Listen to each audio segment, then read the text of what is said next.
So what makes that noise when you get adjusted, right? Okay, that's actually air bubbles. So it is not your bones cracking. So once you do that, it releases that pressure. And the longer that joint has been stuck, the louder usually the noise is that's coming out of it. Any joint really can be adjusted. You have a little synovial sac around each joint, and as that, like I said, releases gas, you'll get to hear that cavitation.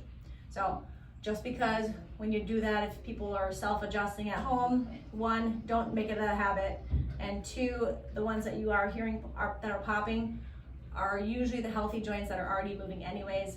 The ones that we're putting specific impulses into that are stuck and need help, you're not going to be able to do that on your own. So air bubbles, not your bones cracking, and then two, don't make it a habit of adjusting at home.